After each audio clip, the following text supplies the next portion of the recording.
Hello बच्चों, सभी को नमस्कार। आज का जो हमारा लेक्चर है उसमें हम पढ़ेंगे अध्यारोपण का सिद्धांत, यानी कि कूलाम्ब बल जो विभिन्न आवेश रखे हुए हों उन सभी के कारण कूलाम्ब बल कैसे कार्य करता है, उसमें आता है अध्यारोपण का सिद्धांत। तो स्टार्ट करते हैं आज का लेक्चर। तो देखिए, सबसे पहले हम बात करें अध्यारोपण के सिद्धांत के अनुसार। सबसे पहले हम बात करेंगे एक आवेश Q0 जिसको बोलते हैं परीक्षण आवेश। क्या बोलते हैं? परीक्षण आवेश। कि परीक्षण आवेश क्या होता है, ठीक है, इसके बारे में हमें पता होना चाहिए। तो परीक्षण आवेश एक ऐसा आवेश होता है, क्या? परीक्षण आवेश एक ऐसा आवेश होता है जो खुद किसी अन्य आवेश के ऊपर बल आरोपित नहीं करता है, यानी कि इसके द्वारा किसी आवेश के ऊपर यदि बल लग रहा है तो उसको नगण्य माना जाएगा, यानी कि इसका कोई खुद का यानी कि स्वयं का कोई क्षेत्र नहीं होता, कोई क्षेत्र नहीं होता, ठीक है। यानी कि इसका ये किसी अन्य आवेश के ऊपर कोई बल नहीं लगाएगा, इसका कोई खुद का स्वयं का क्षेत्र नहीं होगा। तो ऐसे आवेश को हम क्या कहते हैं? परीक्षण आवेश कहते हैं, ठीक है। अब हम बात करें कि अध्यारोपण का सिद्धांत क्या है, कैसे उसको डिफाइन किया गया है, कैसे उसको हम सोल्व करते हैं। तो देखिए, यहाँ पर मान लो कि एक सिस्टम है। यहाँ पर जैसे इस प्रकार से हम एक सिस्टम बना लेते हैं। XY प्लेन हमने ले लिया। मान लो कि यहाँ पर हमारे पास कोई परीक्षण आवेश है Q0। कैसा आवेश है? परीक्षण आवेश, ठीक है। यहाँ पर मान लिया कि इस बिंदु के ऊपर यहाँ पर आवेश Q1 है, यहाँ पर आवेश Q2 है, यहाँ पर आवेश Q3 है और यहाँ पर ऐसे सिस्टम चल रहा है, आवेश है Qn, ठीक है। ये सभी आवेश इसके ऊपर क्या कर रहे हैं? बल आरोपित कर रहे हैं। तो इसके ऊपर लगने वाला परिणामी बल कितना होगा? ऐसे ही इसके ऊपर पूछा जा सकता है, इस पर किसी भी पूछा जाए। यदि एक के लिए हम निकाल सकते हैं तो सबके लिए भी निकाला जा सकता है, ठीक है। तो देखिए, यहाँ मान लेते हैं कि इन दोनों के बीच की दूरी, यहाँ की इन दोनों आवेशों के बीच की दूरी हमने मान ली कितनी है? यहाँ लिख देता हूँ R01। कितनी है? वेक्टर फॉर्म में मैग्नीट्यूड हम ले लेंगे तो R01। इसकी यहाँ से ओरिजिन से, ये ओरिजिन से डिस्टेंस यूनिट वेक्टर हम मान ले R1।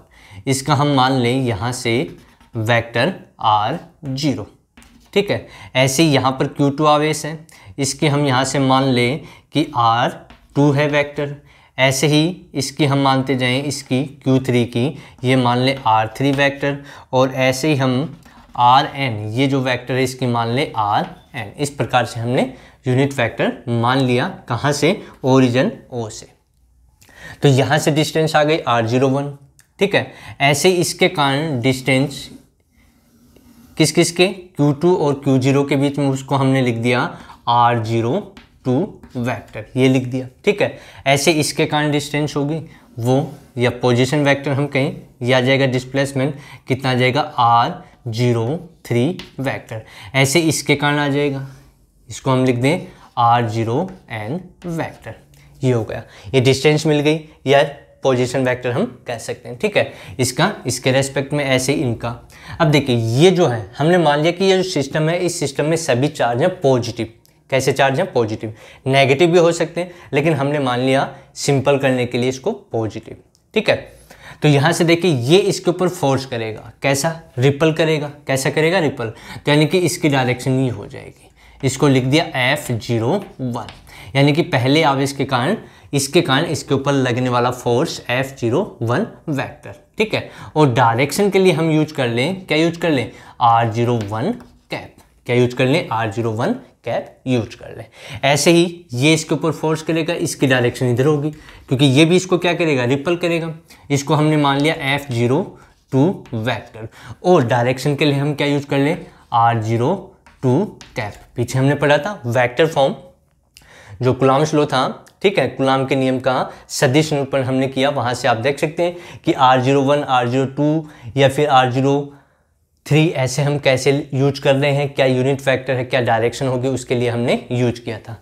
ऐसे ही ये हम करें तो इसकी डायरेक्शन ये हो जाएगी, इसको लिखा जा सकता है R03 कैप। ये तो यूनिट वेक्टर डायरेक्शन हो गई और फोर्स हो गया R03 वेक्टर। ऐसे ही ये लगा रहे हैं, इसकी डायरेक्शन इधर हो जाएगी, जिसको हमने लिख दिया F0n वेक्टर F0n और डायरेक्शन R0n कैप, ये हमने लिख दिया। ठीक है, यानी कि Q1 के कारण ये फोर्स लगा, Q2 के कारण ये लगा, Q3 के कारण ये है, Qn के कारण ये एन सिस्टम हमें दिए हुए हैं। तो इसके ऊपर नेट फोर्स यानी कि सभी फोर्स इस Q0 चार्ज पे लग रहे हैं। किस पे लग रहे हैं? Q0 चार्ज पर। तो Q0 चार्ज पर टोटल नेट फोर्स कितना है, वहां हम यूज करते हैं अध्यारोपण का सिद्धांत। तो सबसे पहले हम वैल्यू निकालते हैं F01, फिर F02, फिर F03, सबकी वैल्यू निकालें तो देखिए क्या आएगी। कूलम्ब फोर्स का फॉर्मूला होता है F = K Q1 Q2 upon R square.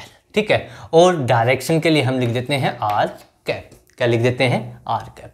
तो यहाँ पर भी इसी का हमें इस फॉर्मूले का यूज करना है। तो F01 वेक्टर यानी कि किसके कारण ये आया हमारा, Q1 के कारण इसके ऊपर लगने वाला फोर्स F01 वेक्टर। तो क्या लिखेंगे? K कौन से आवेश पे? Q0 पे। कौन से के कारण? Q1 के कारण। डिस्टेंस कितनी है? R01 vector. अब हमें डिस्टेंस लेनी है तो ये वेक्टर फॉर्म है, हमें डिस्टेंस लेनी है तो इसका मैग्नीट्यूड लेनी है तो इसका स्क्वायर, और डायरेक्शन क्या बताई? R01 cap. कितना आ जाएगा? R01 cap. ये आ गया इसकी डायरेक्शन। ऐसे F02 निकालना चाहें हम, F02 ये कितना आएगा? तो देखिए F02 निकालें तो ये आवेश है, इसके कारण कितना है? F02 और यूनिट वेक्टर ये हो गया। तो इसके लिए क्या हो जाएगा? K Q0 पर लगा, किसके कारण? Q2 के कारण, अपॉन में R02 वेक्टर का मैग्नीट्यूड, इसका स्क्वायर, और डायरेक्शन के लिए R02 कैप। ये आ जाएगा। ऐसे R03 के कारण लिखा जा सकता है। अब बिल्कुल सिंपल है। R03 = कितना आ जाएगा? K Q0 और किसके कारण लगा? 3 के कारण, तो Q3 अपॉन R03 वेक्टर, इसका मैग्नीट्यूड का स्क्वायर, और डायरेक्शन में R03 कैप। एन शोन ऐसे चल रहा है सिस्टम, तो एन शोन हम कर सकते हैं F0n। क्या कर सकते हैं? F0n वेक्टर = कितना आ जाएगा? ये आ जाएगा हमारा K Q0 किसके कारण? Qn के कारण। डिस्टेंस कितनी? R0n वेक्टर स्क्वायर, और डायरेक्शन में R0n कैप। तो ये फोर्स किसके ऊपर लग रहे हैं? Q0 के ऊपर। ये Q1 के कारण लगा, ये Q2 के कारण, ये Q3 और ये Qn के कारण। तो देखिए जो F0 है उसके ऊपर लगने वाला नेट फोर्स कितना होगा? नेट फोर्स हो जाएगा F01, ये भी लग रहा है, प्लस F02 भी इसके ऊपर अप्लाई हो रहा है, plus F03 plus and so on F0n vector. ये सभी फोर्स लग रहे हैं। ठीक है, तो यही अध्यारोपण का सिद्धांत है कि जो नेट फोर्स है वो सभी बलों के सदिश योग के क्या होता है? बराबर। यदि यहाँ पर माइनस आवेश होता तो डायरेक्शन अलग हो जाती, तो नेगेटिव साइन हो जाता, पॉजिटिव साइन। यदि प्लस साइन है तो प्लस लेंगे, माइनस साइन है तो माइनस साइन हमें यूज करना है। तो इस प्रकार से यहाँ पर कुल फोर्स ये लगा। अब इन सब की वैल्यू यहाँ पुट कर दें तो क्या रिजल्ट हमें देखने को मिलेगा? तो देखिए यहाँ पर क्या रिजल्ट हमारे पास आने वाला है कि Q0 के ऊपर कितना नेट फोर्स लगा। ठीक है, तो अब हमें क्या करना है? इन सब का हमें ओनली योग करना है। ठीक है, जो अध्यारोपण का सिद्धांत हमें कहता है। तो देखिए क्या आने वाला है। तो यह आ जाएगा F0 यानी कि वेक्टर आवेश Q0 पर लगने वाला बल। तो F0 = F01 कितना है? ये है K Q0 Q1 upon R01 vector square into R01 cap. ये डायरेक्शन के लिए होगा। ये F02 की वैल्यू रही, ये यहाँ पुट कर दें तो प्लस में आ जाएगा K Q0 Q2 upon R02 vector, इसका मैग्नीट्यूड का स्क्वायर, और डायरेक्शन में R02 कैप, प्लस ये F03 है, इसकी वैल्यू रखेंगे तो क्या आएगा? K Q0 Q3 अपॉन में R03 वेक्टर मैग्नीट्यूड स्क्वायर, और डायरेक्शन में R03 cap, plus and shown कहाँ तक चला? n तक चला, तो आ जाएगा K Q0 Qn upon r0n vector magnitude का स्क्वायर इंटू में r0n कैप, ये आ गया। अब देखिए KQ0 KQ0 KQ0 KQ0 सब में कॉमन आ गया, ठीक है, कॉमन ले लेंगे तो एफ नोट हमारे पास क्या आएगा, F net vector equals to आ जाएगा KQ0 कॉमन आ गया तो क्या बच गया Q1 upon R01 vector magnitude square R01 cap, ये बच गया। यहाँ से क्या बच गया Q2 upon R02 vector magnitude square plus क्या बच गया Q3 अपॉन R03, सॉरी यहाँ पर यूनिट वेक्टर हमने यूज नहीं किया, R02 कैप, फिर प्लस ये बच गया यहाँ पे Q3 अपॉन में R03 वेक्टर मैग्नीट्यूड का स्क्वायर R03 कैप, ये आ गया। प्लस एंड शोन कहाँ तक चले, यहाँ क्या बच जाएगा Qn अपॉन में R0n स्क्वायर R0n कैप, ये बच गया। कॉमन क्या आ गया KQ0। अब देखिए इसको और भी शॉर्ट हम फॉर्म में लिख सकते हैं, यानी कि कुल बल जो हमें मिला Q0 आवेश पर वो कितना मिला, सभी के सदिश योग के बराबर। इसी को हम क्या कहते हैं, अध्यारोपण का सिद्धांत इसको हम कहते हैं, ठीक है। तो कितना आएगा आगे हम सोल्व करें, और शॉर्ट में हम लिखना चाहें तो समेशन साइन का यहाँ पर हम यूज कर सकते हैं। तो F0 vector equals to KQ0, ये तो कॉमन आ रहा है, ठीक है, यानी कि Q0 पे फोर्स लग रहा था। इसको लिखा जा सकता है summation I equals to 1, value हमारी 1 से शुरू हुई और कहाँ तक चल रही है n तक, तो 1 से n तक, ठीक है। तो 1 2 3 इसको क्या लिख सकते हैं RQI, ये लिख दिया। अपॉन में 0 सब में कॉमन है, देखिए 0 0 0 0 कॉमन आ रहा है ना, तो यहाँ पर क्या कर सकते हैं हम R0। 1 2 3 को हमने क्या लिखा I लिखा, तो I वेक्टर मैग्नीट्यूड का स्क्वायर, ऐसे इसको लिख दें R0I कैप। तो ये उस परीक्षण आवेश पर लगने वाला क्या है, कूलाम बल, ठीक है। तो इस प्रकार से हम इस फॉर्मूले की सहायता से क्या कर सकते हैं, बहुत से आवेश हमें दिए हुए हों, क्या दिए हुए हों, बहुत ज़्यादा आवेश दिए हुए हों और उनके कारण किसी एक आवेश पर बल पूछ लिया जाए। अब किसी पे भी पूछा जाए तो इस फॉर्मूले से हम उसको क्या कर सकते हैं, सॉल्व कर सकते हैं, बिल्कुल सिंपल। तो इसको बोलते हैं अध्यारोपण का सिद्धांत। तो अध्यारोपण के सिद्धांत के अनुसार क्या होगा कि किसी आवेश पर लगने वाला जो बल है वो उन सभी बलों की सदिश योग के क्या होगा, बराबर होगा, ठीक है। तो ये फॉर्मूला इसका रहा। अब हम एक प्रॉब्लम सॉल्व करते हैं कि हमें सिस्टम दिया गया है और कूलाम बल हमें निकालना है, तो कैसे उसको सॉल्व करें। देखिए मान लो कि हमें यहाँ एक इक्विलेटरल ट्रायंगल दिया हुआ है, क्या दिया हुआ है, एक समबाहु त्रिभुज दिया हुआ है, ठीक है। ये A मान लिया, ये B और ये C से समबाहु त्रिभुज है। यहाँ पर आवेश रखा हुआ है +Q, यहाँ पर भी आवेश है +Q और यहाँ पर भी आवेश है +Q। ये आवेश हमें दे रखा है, यानी कि समबाहु त्रिभुज के कॉर्नर जो हैं उसके ऊपर आवेश रखा हुआ, तीनों ही +Q आवेश हैं। अब हमसे पूछा गया, मान लो इसकी साइड हमें दे रखी है कितनी, A के इक्वल, समबाहु त्रिभुज है उसकी साइड कितनी है, A के इक्वल, और एंगल हमें पता ही है समबाहु त्रिभुज के लिए कितनी डिग्री, 60 डिग्री का होता है। प्रत्येक कोण कितने डिग्री का होता है, 60 डिग्री का। अब क्वेश्चन ये है कि बिंदु A और C पर रखे हुए आवेश के कारण, किसके कारण, बिंदु A और C पर रखे हुए आवेश के कारण बिंदु B पर रखे हुए आवेश पर लगने वाला बल, कुल बल कितना होगा। तो यहाँ पर एक सिस्टम बन गया, यानी कि A और C के ऊपर जो आवेश है वो B के ऊपर कितना बल लगा रहे हैं। तो इसके लिए हम क्या करें, देखो ये प्लस है, ये भी प्लस है, तो पहले इसके कारण हम ज्ञात करें।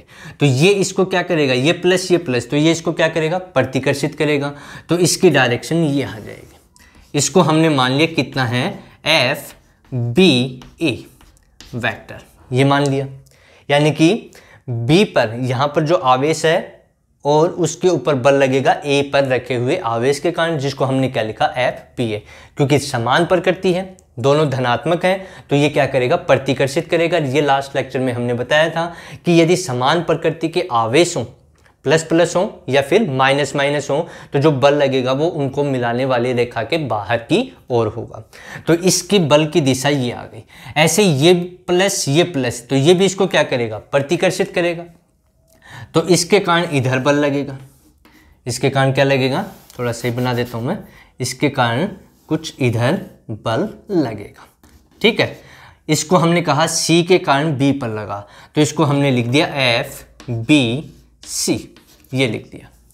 ठीक है, अब देखिए ये एंगल 60 डिग्री, तो ये एंगल भी कितना होगा, 60 डिग्री होगा। यानी कि इन दोनों बलों के बीच में कितना एंगल बन रहा है, 60 डिग्री।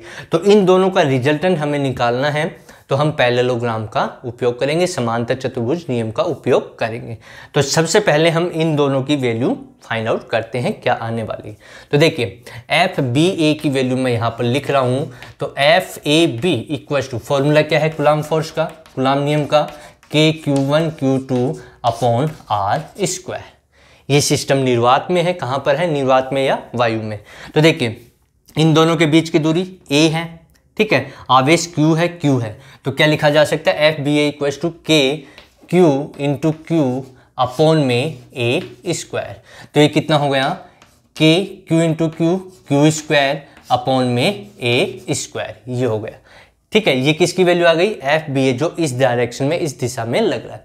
अब इसकी वैल्यू निकालें, तो FBC कितना हो जाएगा, तो FBC वेक्टर इक्वल टू कितना हो जाएगा, देखिए K, ठीक है, आवेश Q है और बीच की दूरी इनके भी कितनी है, A है, तो क्या आ जाएगा, Q इंटू Q अपॉन में A स्क्वायर। तो ये भी हो गया KQ square upon A square. यानी कि FBA और FBC दोनों क्या है, इक्वल है, बराबर है, क्या है, इक्वल। तो यहाँ से हमारा रिजल्ट आया कि FBA इक्वल टू क्या है, FBC, दोनों बराबर है। ठीक है, लेकिन इन दोनों के बीच में एंगल कितना है, 60 डिग्री। तो इनका रिजल्टेंट इधर कहीं यहाँ पर हमें देखने को मिलेगा। उसको हमने मान लिया कितना, F, क्या मान लिया, F मान लिया। तो F की वैल्यू हमें निकालनी है, तो F की वैल्यू हमें निकालनी है, तो यहाँ से हम कौन से नियम का उपयोग कर लें, समांतर चतुर्भुज नियम का उपयोग। तो उसके अनुसार क्या आएगा, देखिए ये आएगा FBA का स्क्वायर प्लस FBC का square plus twice FBA into FBC into cos theta. Theta कितना है, 60 डिग्री है, थीटा कितना हमारे पास, 60 डिग्री। FBA और FBC की वैल्यू हमने क्या कहा, बराबर है। तो इसमें से हम ऐसे लिख सकते हैं इसको, F equal to under root FBA का स्क्वायर प्लस, इसको भी क्या लिख दूं, क्योंकि FBC किसको इक्वल है, BA की, तो इसको भी लिखा जा सकता है FBA का square plus twice FBA into, इसको क्या लिख दें, FBA लिख दें, तो FBA इंटू कोस एंगल कितना है, 60 डिग्री, ये रख दिया। ठीक है, अब ये दोनों जुड़ गए, ये क्या हो गए, दोनों जुड़ गए। तो F कितना आ जाएगा, F आ जाएगा अंडर रूट हमारे पास 2FBA का स्क्वायर प्लस 2, ये भी स्क्वायर हो जाएगा, FBA का स्क्वायर इंटू कोस 60 डिग्री कितना होता है, 1/2। तो ये 2 इससे क्या हो गया, कैंसिल हो गया। बिल्कुल सिंपल कि कोस 60 डिग्री की वैल्यू कितनी है, 1/2, तो ये इससे क्या हो जाएगा, कैंसिल हो जाएगा। तो यहाँ से देखिए 2FBA स्क्वायर प्लस कितना बच गया, FBA स्क्वायर, तो टोटल कितना हो गया, टोटल हो गया F equal to under root 3FBA square, कितना हो गया, under root 3BA square, FBA square. ठीक है, तो यहाँ पर स्क्वायर इससे कैंसिल हो गया, तो F कितना आ गया, F आ गया अंडर रूट 3 इंटू FBA, और FBA तो हमने पहले ही निकाल लिया, कितना था FBA, KQ square upon A square, क्या था, KQ square upon A square. तो ये वैल्यू यहाँ पर हमें पुट करनी है, और जो आंसर हमसे पूछा था वो आ जाएगा। तो F कितना आ जाएगा, F इक्वल टू, यानी कि इसके ऊपर इसके और इसके कारण लगने वाला नेट फोर्स कितना आया, अंडर रूट 3, और इसकी वैल्यू है KQ square upon A square. तो ये इसका फाइनली आंसर है कि जो एफ नेट हमारा आया है वो कितना है √3 kq²/a²। तो यानी कि इन दोनों आवेशों के कारण इसके ऊपर यहाँ पर जो आवेश रखा था उसके ऊपर लगने वाला परिणामी बल या कुल बल कितना होगा, इसके बराबर होगा। ठीक है, अब ये पूछ लिया जाए कि इसके ऊपर कितना बल है, तो जितना यहाँ लगेगा उतना ही यहाँ, क्योंकि आवेश समान है, आवेश क्या है समान। ऐसे यहाँ पूछ लिया जाए कि यहाँ कितना लगेगा इसके और इसके कारण, तो उतना ही यहाँ लगेगा। अब ये पूछ लिया जाए कि इस पूरे सिस्टम का कुल बल कितना है, किसका पूछ लिया जाए, पूरे सिस्टम का। तो पूरे सिस्टम का ये जितना प्लस ये और प्लस ये, यानी कि इनका ये क्या कर दें 3 से मल्टीपल कर देंगे तो पूरे सिस्टम का आ जाएगा। ठीक है, तो इस प्रकार से कूलाम बल का जो मान आया वो कितना आया, F = √3 kq²/a²। तो ऐसी प्रॉब्लम पूछ ली जाती है। अब मान लो एक क्वेश्चन आपके लिए है, आप करना अगले लेक्चर में इसको जवाब आपको मिल जाएगा। मान लो यहाँ -q आवेश है, यहाँ +q आवेश है और यहाँ पर +q आवेश है। ठीक है, तो यहाँ पर इस आवेश पर -q आवेश पर इसके और इसके कारण लगने वाला परिणामी बल कितना होगा। साइड मान लो A है और ये एक समबाहु त्रिभुज है, एक इक्विपोटेंशियल ट्राइंगल है। ठीक है, तो जैसे यहाँ पर हमने प्लस प्लस प्लस ले रखा है, अब यहाँ प्लस है यहाँ प्लस है, लेकिन यहाँ क्या है माइनस, तो इसके और इसके कारण इसके ऊपर कितना नेट फोर्स लगेगा वो आपको कमेंट्स में बताना है। यदि आपको लेक्चर अच्छा लगे तो लाइक कीजिए, शेयर कीजिए और कमेंट्स कीजिए। जिसने चैनल सब्सक्राइब नहीं किया सब्सक्राइब कर ले और बेल आइकन है उसको भी ऑन कर ले।